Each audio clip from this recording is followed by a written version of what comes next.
When we meet people who are by nature very caring for others and loving life, whatever it may be, we find ourselves in a place where the everlasting joy of sunshine, the gentle caress of honesty, and harmony of heartfelt laughter fills our very being. I had not known Joan, her husband Willis, sons Wilbur and Chris, young daughter Shannon, and her relatives before, yet when we met, ours was a friendship which felt as if having developed eons ago. It was like an instant awareness of something special, and it was the same with a few select friends. When I lived in Springvale, Joan and Willis made sure that I at least had some food, knowing that I was still recovering from my hospitalization. Although sometimes a little difficult, I used to walk to the local shops, buying necessities to cook for myself. Admittedly, often, after preparing my own food, Willis would come to my place with some Irish stew, or something similar, obliging me to put my own in the fridge, to have what they have delivered, for I always valued their efforts. The food I had prepared became inedible the next day. He used to jokingly recite, "Meals on Wheels," when they visited me, always making sure I was all right. There were times I preferred to have my own food, but could not disregard their kindness. Perhaps I was also in need to experience some kindness from others in my life, which had become desolate, and not due to any form of selfishness as defined by the world. Just needing some kindness in a world where it was very hard to find. One wonders if it is any different today. My lecturing in the city on a sessional basis was not sufficient, and I was in need to have additional income. But the government departments concerned were not making it easy for me. At one stage, a certain employment officer sent me for an interview, but the person I saw in his office could not offer me the job due to my qualifications being too high for their needs. Upon this, the officer concerned in the government department, who was of Indian origin, suggested I should consider euthanasia, thus stressing me further. My health at the time was not conducive to any heavy work, and the authority involved in employment issues virtually forced me into government-assisted business studies at a venue miles away, on the other side of the city. Although I knew that it would be fruitless endeavor under duress, I accepted the challenge. About this time I started yet another meditation group, which continued with discussions on a variety of topics, from social sciences to scientific research, from mythologies to science fiction ideas, at Joan's good friend Jean's home, on a weekly basis, and there were a number of people interested. Sometimes I experimented in channeling activities as before, with possibly higher dimensions, as popularly considered being outside the earthian realm. Somebody from the academic sector considered it an interesting way to make people think. Even if it was simply for entertainment, there was almost always something new to discover and learn from. By listening to recordings of those sessions and transcriptions thereof, it helped us to discover the influence of a higher intelligence outside classic human understanding, while not necessarily proving anything about the reality of Earth-like existence elsewhere. We were certainly touching something interesting and extraordinary, but also beyond the current trends of scientific thought, even real.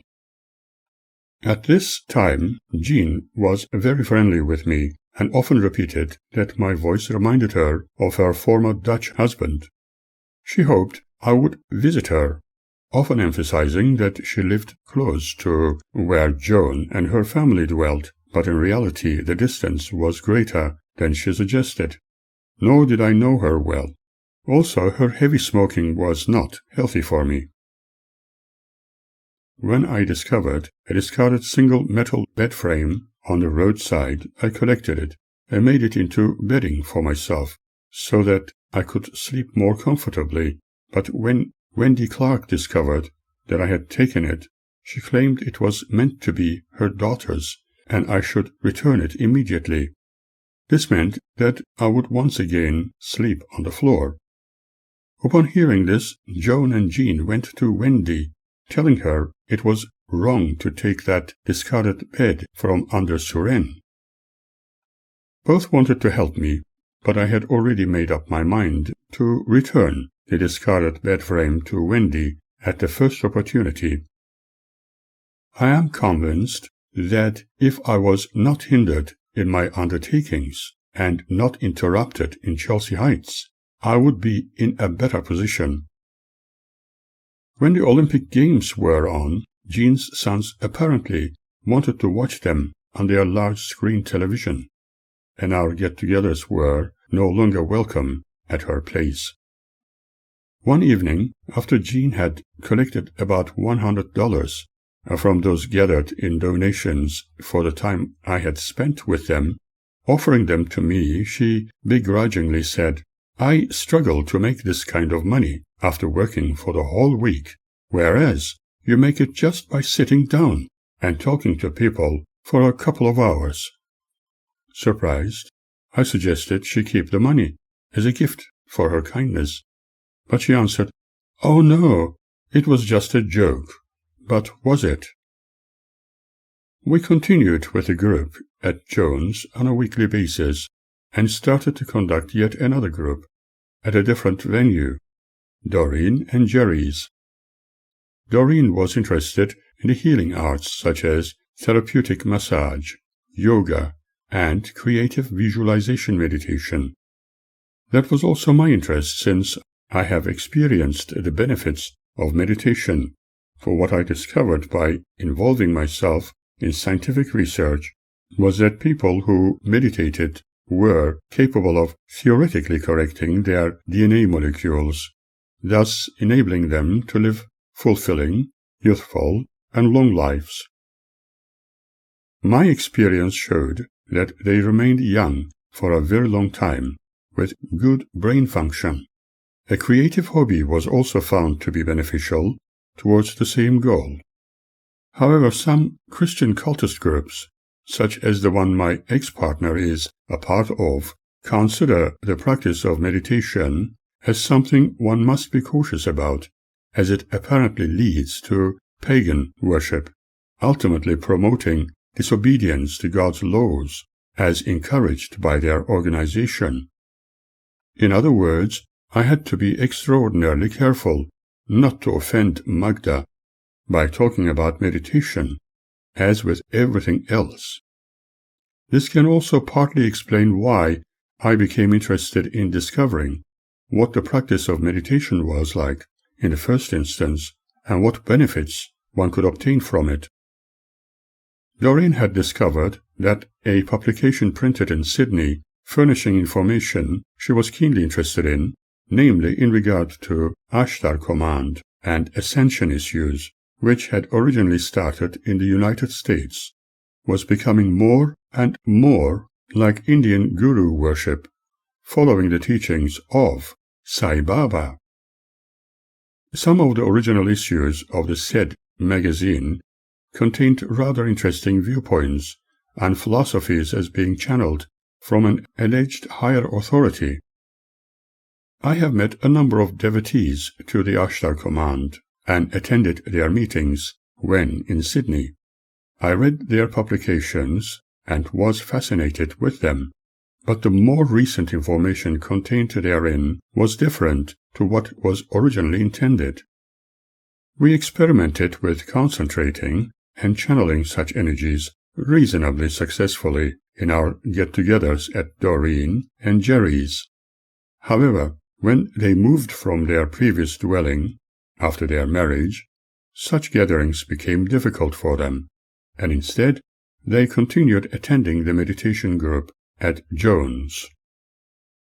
After a short discussion, followed by a simple question and answer session, we continued with a relaxation and creative visualization meditation for everyone's benefit. Everyone freely offered their findings about life's circumstances and new discoveries. Group activities were always dynamic and beneficial. Afterwards, we had tea and small snacks before everybody went home. Every time we met, I was constantly told by members of the group that they could not wait until the next time, for they utterly enjoyed those sessions. People all around the world have always tried to understand their existence, wondering why certain things happen the way they do. For example, why the sun rises every morning and sets in the evening. What about lightning? And how was the earth made? Man has always asked these questions. For every conceivable question in his world, he always endeavored to find answers. We were indeed delving into philosophies of higher order. Today, we have a scientific and more logical understanding of events about our world and ourselves. Similarly, when we met, we considered some of life's intriguing questions and man's colorful experiences. We also considered the role of ancient myths as a means to understand human cultures. We considered the reality of imagination, for beyond every imagination, the truth is discovered. Everyone lives in his or her own illusion and belief system. This is where each one of us sees the world differently. When we closely examine people's psychological makeup, we soon discover how education, parents' beliefs, and religion, as well as their life experiences, create their illusions of reality. Realities differ from one person to another, from one race to another, from one religious identity to another. One person's reality, therefore, may be a most absurd illusion for another. It may be similar to someone claiming to have seen a UFO, but which may just have been a normal phenomenon. On the other hand, although it may be detected on their radar screens, there are those who would deny their existence. We therefore need to ask, what is reality? Do we really see everything? Let us remember that our minds create the reality we want to see, and our minds can either allow the experience or stop us altogether. We seem to be conditioned to believe that reality is created by the information made available to our brains as detected by our five senses. What about the things we are unable to feel, discover, and comprehend?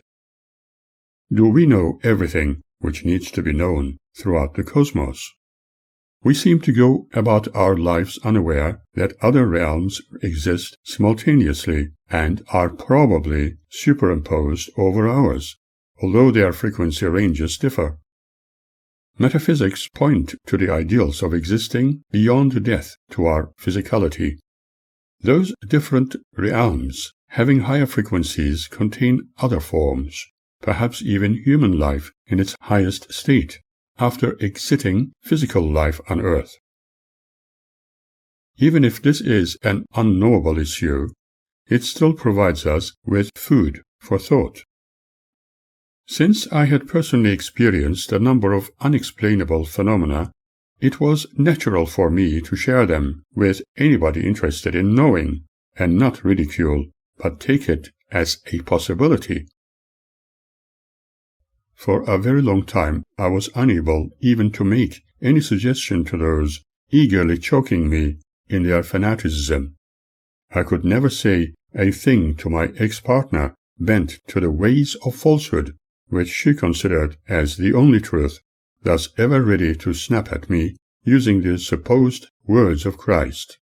"Go behind me, Satan, and how dare you use word of God?" However, when surrounded by true friends, willing to listen and share their opinions, I always felt happy. It was when I no longer felt alone. It was important to at least be considered worth listening to when I conducted class activities, discussions, experimental or non-experimental channeling sessions, and creative visualization meditations with friends without forming any cultist movement or religious fanaticism. In the process, we discovered that all the separatism and negativity humanity had created was leading the way to their downfall. Therefore, there was great need for humanity to unite in peaceful ways. Remember, what people believe becomes their reality. What is not felt with our five senses is usually considered unreal within the human world. What about our thoughts? Do they exist? Certainly, we are aware of them, and we can influence things with our thoughts.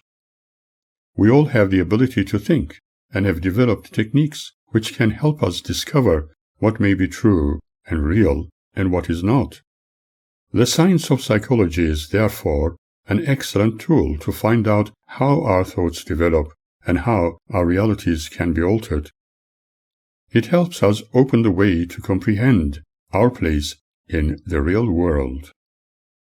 On the other hand, there are friends and friends, those who are there to listen and who care, and those who choose to be listened to without a thought of care. There are those who prefer to advise and command, demanding your attention no matter what you need. They are not your true friends indeed. Joan and her family were always there to listen and help wherever and whenever they could. Although she took it to extremes at times, she was always ready to help whoever needed anything to make life easier. She believed that the good Lord would take note of it in the devotional Christian sense. She was certainly very Irish, but totally against the religious intolerance between the Catholics and Protestants, who had waged war against each other for many decades. Although very concerned about her husband Willis' imperfect eyesight, she always wanted to be there for him, and yet she could easily fall in love again, as she discreetly declared. There were times when I personally felt the need to make sure I was not wrongly understood, as it was never my desire to break anybody's family ties for the sake of an affair one might be involved in. I preferred to remain a completely neutral family friend, and made my point quite clear to her when she once locked the doors of her car so that I could not get out, forcing me to listen to her fantasized desire in regard to me. I was fearful of being forced into an uncontrolled situation. Somebody needed to be in control, and so, concerned about hurting her, I tried to explain that I needed to control the possibility of an undesirable circumstance which would be very regrettable for both sides. She told me how she felt when she was in my presence, and said she was certain that I felt the same way. She was happy and content with her family, home, and children, but was there something important missing? As far as I was concerned, providing that something was not my duty or interest, she demanded to know if I loved her the way she felt towards me, then promised she would let me out from the car.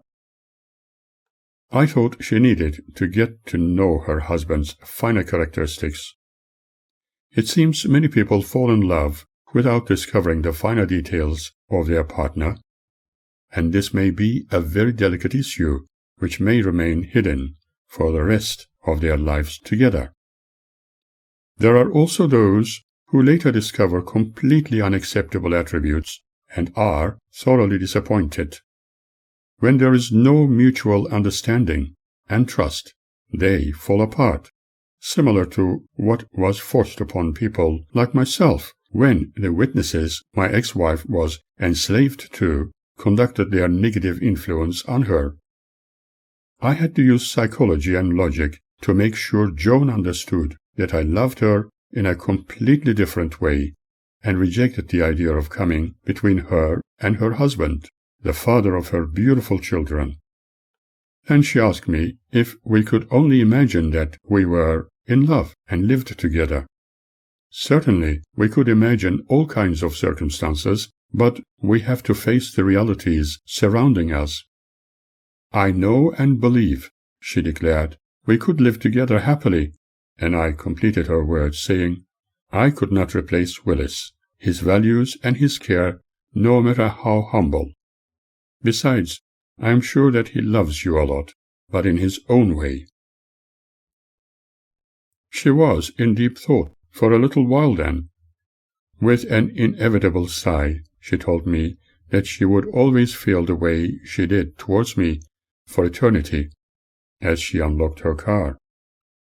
Several times since she spoke to me of a possible incarnation when we may have been lovers in the past, and who knows, maybe we would have a future again. Thankfully, that once-upon-a-time episode did not reoccur. We met as friends at her place, and the whole family accepted me as their friend, just the way I preferred. Whenever something bothered me, I could talk about it openly to any of her family, and the vice versa was also applicable. When there were birthday celebrations, I was always invited to share the occasion, and my contributions remained mainly in capturing it in photos or on video, which they all appreciated. I was even happy to part from my brand-new video camera, as Chris needed one to capture life around him, for he wanted to film images of his first child, which were to become wonderful memories. He was keen about his health and bodybuilding while living in a caravan in his parents' backyard next to a swimming pool, his lady friend often visiting him. I cannot forget the day when we celebrated my birthday, organized by Joan and her family. My old friend Andreas also accepted the invitation to come and enjoy the occasion. Before he needed to go home in the late afternoon, when we were looking up at the sky, as Andreas was keen to do, I noticed a few very bright objects just above the dwelling, which did not behave like any known aircraft. When I pointed at them, they were all astounded, but Andreas was extremely enthused, excitedly uttering words of praise. Everybody was excited about seeing UFOs, while my old friend was heard to say, "They are here visiting you, Master Suren." They danced just above Joan's home, unlike anything so far seen, celebrating my birthday together. Shannon was a very shy schoolgirl, and Joan was happy for her not being too hasty about boys. She loved dolphins and decorated her room with a rich variety of paraphernalia. Willis was working for a cigarette company where Muriel was also employed. Wilbur was the most artistic one amongst them, attending my art classes. He was working from time to time with a theatrical company and was happiest when work was available. When his AIDS-related illness became apparent, he was in great shock, like everybody else around him. It was unexpected on his part, but his sexual preference had not helped, as he had met not completely honest people, according to his own account. His brother could not accept Wilbur's state of health, believing he had to be really straight.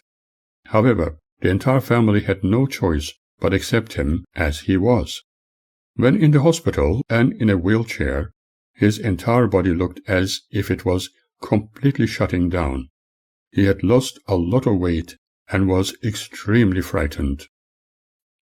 I volunteered to take him around for a little walk and talk during which he told me all about his past experiences and fears. He was begging to be helped to get him out of the situation. I recall as if it was yesterday that he asked me to talk to our friends, if they were real, to assist him survive this unexpected ill and be well again. I hope my talking with Wilbur helped him cope with his awful condition. He stayed in hospital for a little while, was given a new drug therapy, and indeed survived the ordeal. All the new methods and new drugs have been tried on him, as with other AIDS sufferers with similar problems. He was annoyed with certain doctors, suggesting that his life was probably shortened. But he promised he was not going to give up, doing everything possible to live a fulfilling life. Thankfully, he was an optimist. When his health was restored, everybody was relieved and happy. He kept going with his eccentricity and had a couple of new affairs with those whose orientation was like his, but he was not always happy with them, especially one of Germanic background who was in the catering business. That person carried a different strain of the virus, surviving but extremely selfish. Eventually they separated. Wilbur was not overly concerned when his condition worsened and passed away. We continued with our weekly gatherings involving a few new friends and Joan's relatives as well as Rosemary. She came to see me at Joan's with her friend Helen Bird for a private session with me when I drew the images of their guardian angels and helpers and offered them a mini psychoanalysis. They were very pleased with the experience. I was not going to make anybody accept untrue assessments, believing that psychics always tell the truth. However, if what I said helped them, I was happy. Both friends lived nearby, and I was told Helen was also conducting a meditation program. That interested me a lot and was not disappointed when I visited her group. Later, I met their relatives and drew the image of a guide for Helen's granddaughter, which I believe she valued and has kept. About this time, Rosemary explained she had been adhering to a development circle with Joan King, and in a different group they were conducting an experiment in a darkened room to have a brass trumpet move from one corner of the table to the other with the assistance of spirit guides or spirit beings for a long time. So far nothing had happened, but one day, after meeting Rosemary and doing some shopping, I told her that when they met next time, after all those years of waiting, the trumpet was going to move, much to the surprise of the participants. She was not surprised, knowing that we had successfully conducted mind-over-matter experiments at Joan's and have been able to impress images on photographic film, although people like Wendy had been very critical of me.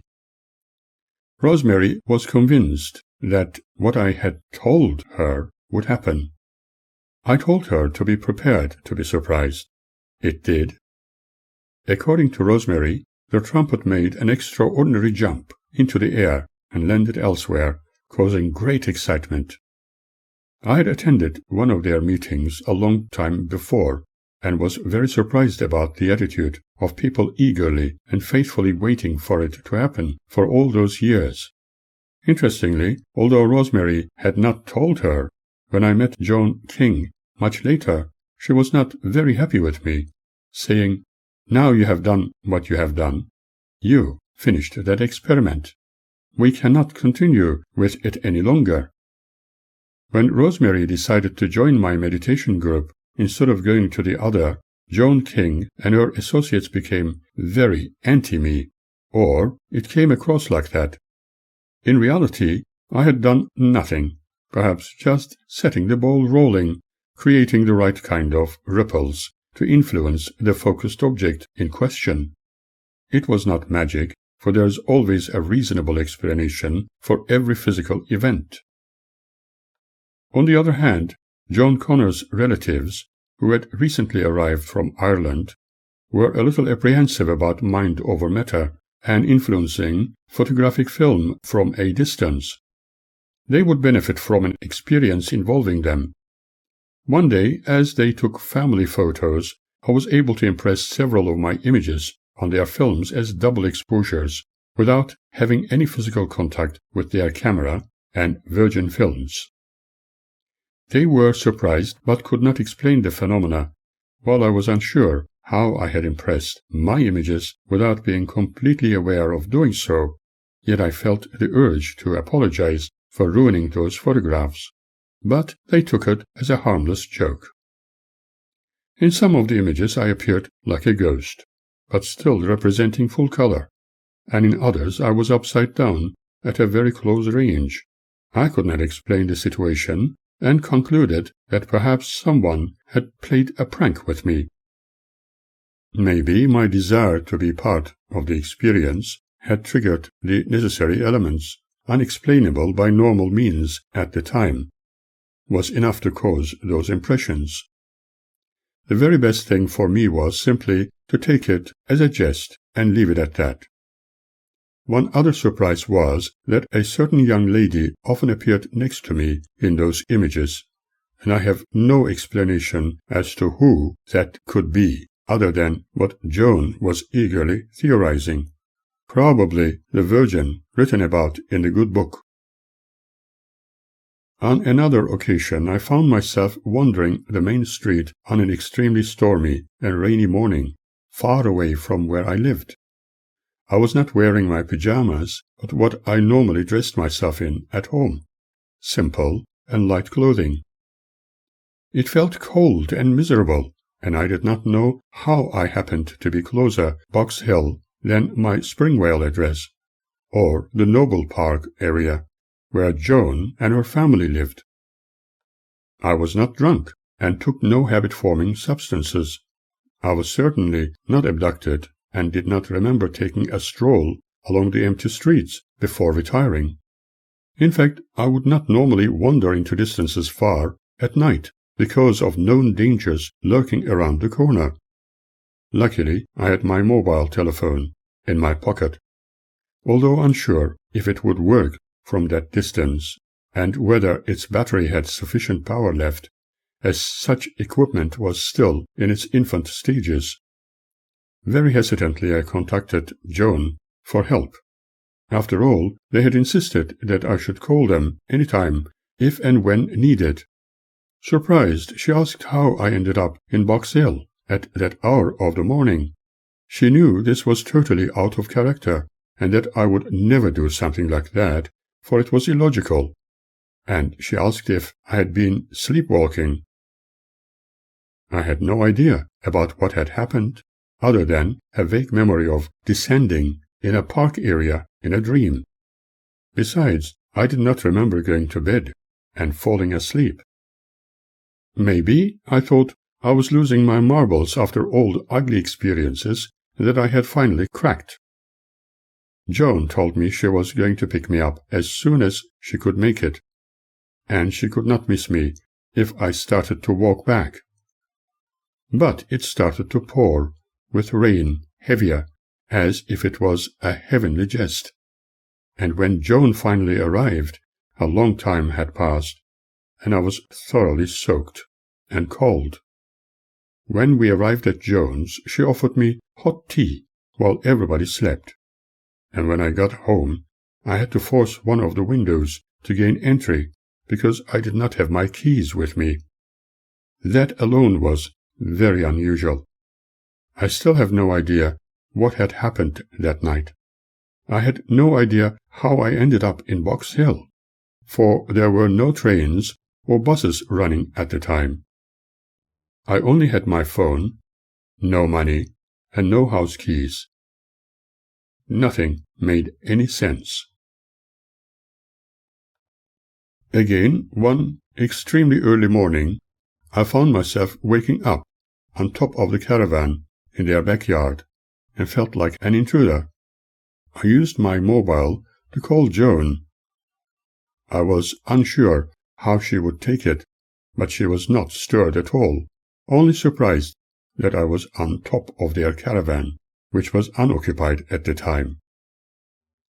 I could have stayed there until sunrise, and then cautiously climbed down, but I was in shock. We had breakfast, and shortly after I walked to the nearby shopping center at what I nicknamed the Boat, Waverly Gardens. Joan and Wilbur were to meet me there for a cup of coffee. As we were sipping our coffees at Jim's coffee shop, Wilbur jokingly said that I either flew over to the caravan or our friends had dropped me there for some reason. Indeed, the only memory of the occasion was a glimpse of descending on top of the caravan, but I still had no explanation for how it happened. I certainly had not imbibed any alcohol, and wondered if I had an episode of sleepwalking. But had I? I continued to conduct those meditation groups for a while. During this time, I kept struggling with my day-to-day expenses, looking for suitable part-time employment, while lecturing in subjects I had majored in. My whole life had become like a huge educational entity, for I felt besieged by life's intriguing questions, which known religions and traditions did not have any answers for. Ancient philosophers came a little closer, and I remained a philosopher, not because of studying this wide-reaching science as an additional interest alone, but because of my endless questions, needing to comprehend the complex processes of the human mind and imaginings. Since there had to be fire when there was smoke, I wanted to know where that fire was. I wanted to value those treasures I collected on the roadside by sharing with others. Every human being gathers their own treasures, knowing that when shared they gain value and are appreciated. Those treasures are the life's experiences we all have, and the wisdom gained becomes priceless. I wanted to have no further contact with people who accused me of wrongdoing for no reason. I suppose they were punishing me by becoming vindictive for not fulfilling their ungrounded imaginings and empty hopes. I was not going to dance to their tune. I too am an individual. Being accepted and loved unconditionally by only a handful of genuine friends was enough for me. On occasions, I frequented so-called mind, body, and spirit festivals at the exhibition building in the city to draw inspired images for people who were so desperate in a world filled with grief. Seeing them happy was important to me.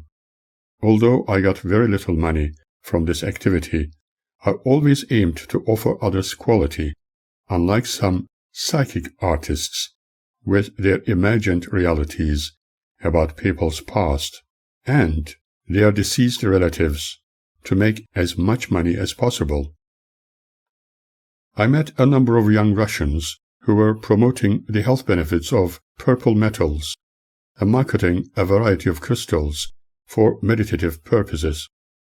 We became friendly, and they introduced me to their other friends who were of Jewish origin. We visited a Russian restaurant and listened to songs from all around the country, including Armenia. Later, we paid a visit to a crystal supplier and his shop in Brunswick. The Italian owner explained that he had a very spiritual meditation group and invited us to attend one of their meetings. John was very keen to meet me further to discuss important issues, as he put it.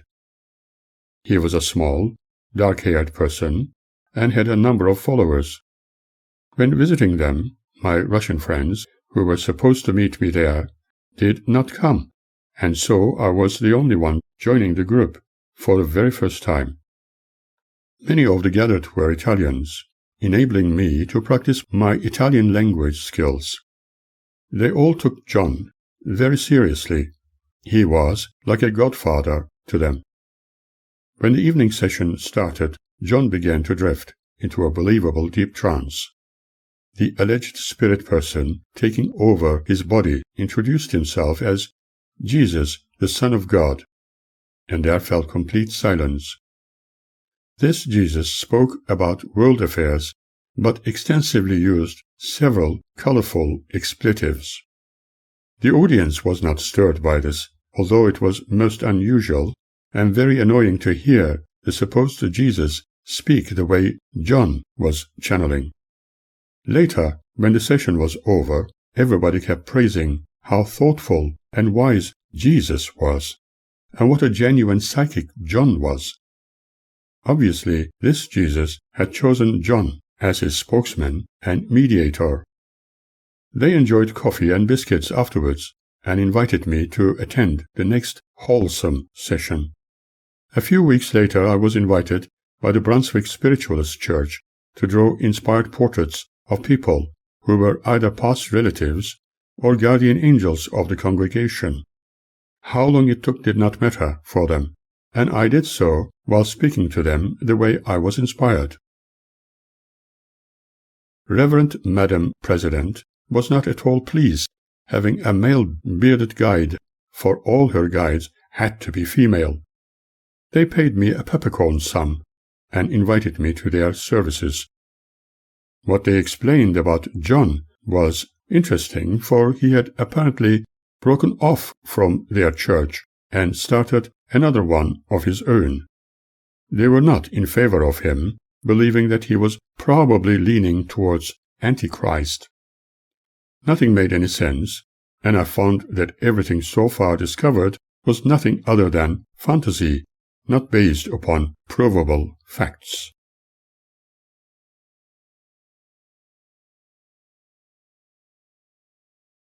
John invited me for a private meeting at his workplace and showed me additional rooms where he had huge grotto-style carvings and sculpture. He spoke to me about his belief in world dominion and how people needed to be helped to have their curses removed. For the proper and effective removal of curses, the deserved fees and other necessary services had to be forthcoming to him. Apparently, people's problems were based on those curses, and when they came to him for consultation, they were encouraged to speak all about their ordeals and private thoughts openly. At the end of the session, money matters would be considered, and work would begin in earnest soon after. He mentioned that the service fees were based on the severity of the curses and suffering they might have caused.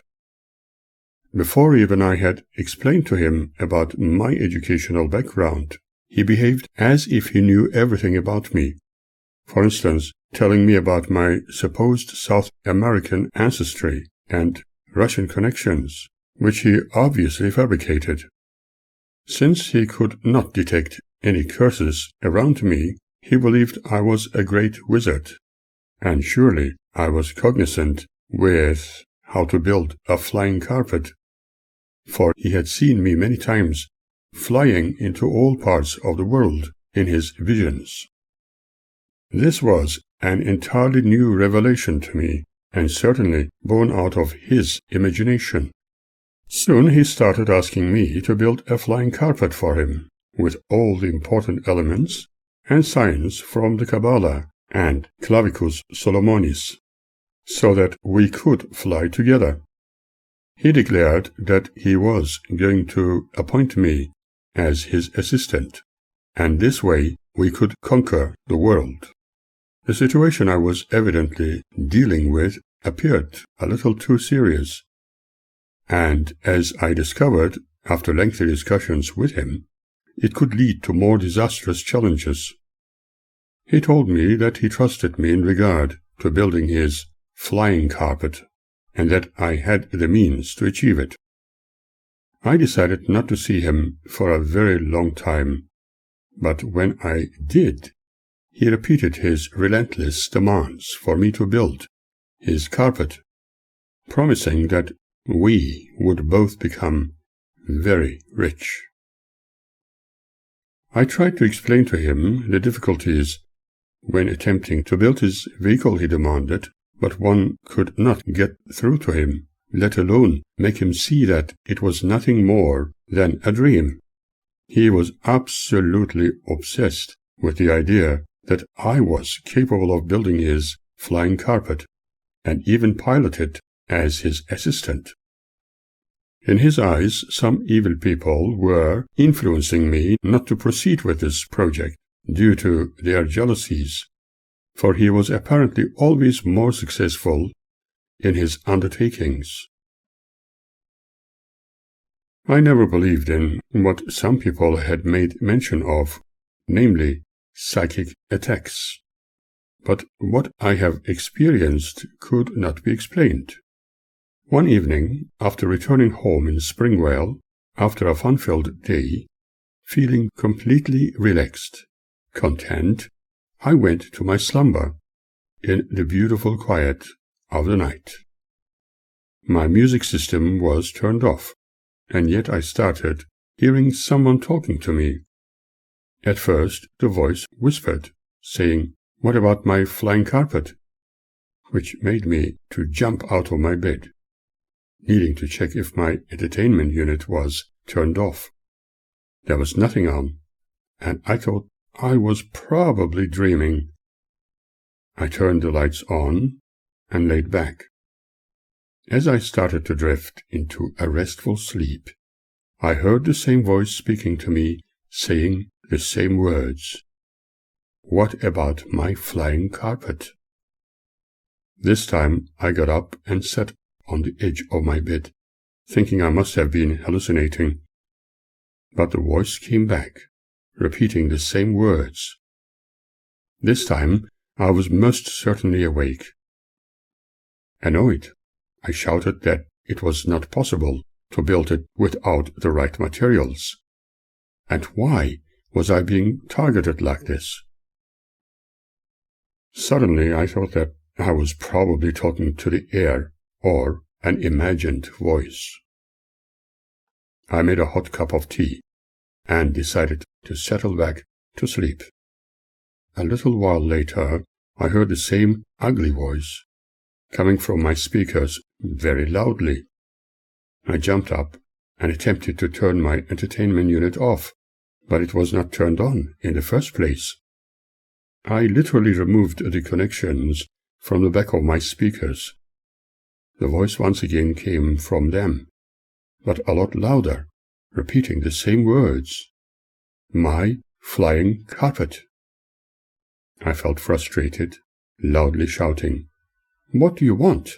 Whoever or whatever you are, leave me alone, or give me the right materials, and I shall build it." Can you not see how impossible it is to create something like that, a fantasy? The answer came swiftly.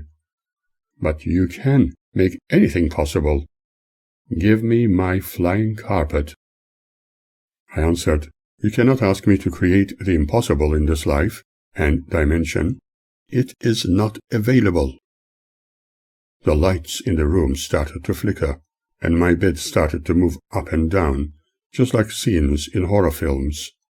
The whole situation might have been created in my imagination, but it felt extraordinarily real. Then I shouted as loudly as one could imagine, "You are nothing but an unreasonable thought energy, a nightmare, an ugly spirit, or whatever you might be. You have no power over me. Go back to your originator immediately." An unearthly voice cried, "You are hurting me. You are hurting me." A flash of light gradually diminishing. The voice drifted into the distance, never to be heard again, and my bed no longer shook. Finally, there was calm. My room was now like a war zone. Everything was thrown everywhere. Was this a dream? A nightmare, perhaps? Was I so much influenced by John that his demands were intruding into my dreams? Was that experience perhaps nothing more than a creation of my imaginative mind? I may have been fighting my own demons and succeeded in vanquishing them, for this experience never repeated. However, I still question if John had anything to do with the experience. Was he perhaps trying to curse me, like a number of so-called friends in the past? Did he have any knowledge of this incident, since it echoed his words? The experience I had was physically real to me, and not dreamt of.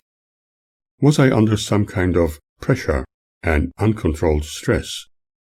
I had no significant answers.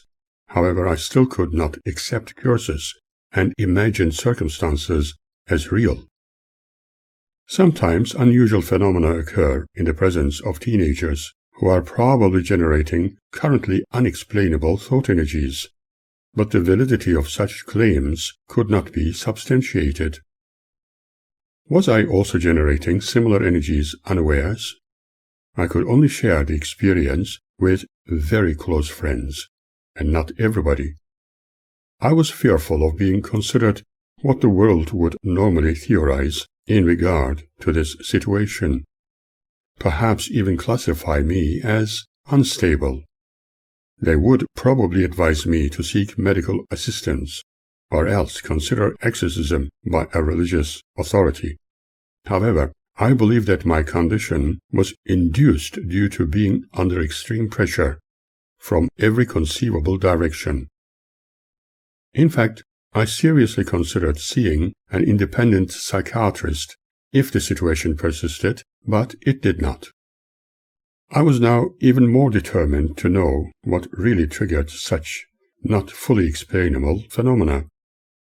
I thought one could borrow more books on the subject in question and consider other people's experiences. I was no longer going to associate with people who were only causing disharmony. I had no need for that.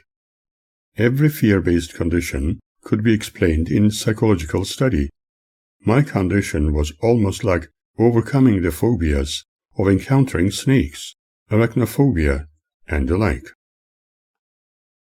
The best way to deal with the situation was, as always, by facing one's own fears and dealing with them. Occasionally, as mentioned before, I frequented mind, body, and spirit festivals to draw portraits as inspired, hoping to help my much-needed finances. Several times I did so with my Russian friends, who were promoting a few Russian inventions, but when we combined the supposedly shared expenses, they were the only ones profiting, while promising that next time I would also benefit from the shared stalls at those festivals. As a consequence, I decided to go solo from then on. In one of those festivals, I was approached by a couple of gentlemen of Jewish background, asking me if I knew the good artist Suren, for they apparently wanted to have inspirational portraits drawn by him depicting their guardian angels. Obviously influenced by New Age philosophies, spiritualism, or psychics, they were astounded to discover who Suren was, and were talking to him. One took my telephone number and said he was going to call me.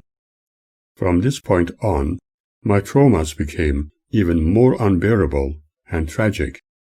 A Chinese proverb puts it so plainly: "The diamond cannot be polished without friction, nor the man perfected without trials."